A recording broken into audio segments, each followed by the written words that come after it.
কাশিমপুর বারোদুয়ারি মোড় থেকে যখন কাশিমপুর বাস স্টেশনের পথে যাত্রা শুরু হয়, তখনই চোখে পড়ে এক মনোরম প্রাকৃতিক দৃশ্য। গ্রামের আবহ আর শহরের স্পর্শ মিলে এই রাস্তাটি হয়ে উঠেছে এক ভিন্ন অনুভূতির জায়গা। রাস্তাটির দুপাশে জুড়ে ছড়িয়ে আছে সবুজের সমারোহ। কোথাও ধানের ক্ষেত তুলছে সোনালি শীষ, কোথাও আবার শাকসবজির ক্ষেত, আবার ফুলের বাগান মন ভরিয়ে তোলে। সকালবেলায় শিশির ভেজা ঘাসের উপর সূর্যের আলো পড়লে যেন ঝিলমিল করে ওঠে পুরো পরিবেশ। এই পথে রয়েছে কয়েকটি শত বছরের পুরনো গাছ, যেন নীরব প্রহরীর মতো দাঁড়িয়ে আছে। বিশাল বটগাছ, পিঁপড়েবাহিত পুরো অশ্বত্থ কিংবা প্রাচীন কদম গাছ, সবগুলোই সময়ের সাক্ষী হয়ে আছে।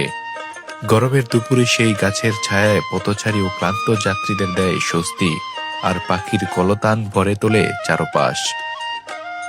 রাস্তার দুই পাশে মাঝে মাঝে ছোট ছোট দোকান, গ্রামের মানুষের আড্ডা আর মাঠের কাজের দৃশ্য ভ্রমণকারীদের চোখে ধরা দেয়। সন্ধ্যার সময় লাল সূর্যের আলো যখন গাছের ডালফালার ফাঁক দিয়ে এসে পড়ে, তখন রাস্তার দৃশ্য হয়ে ওঠে অপূর্ব।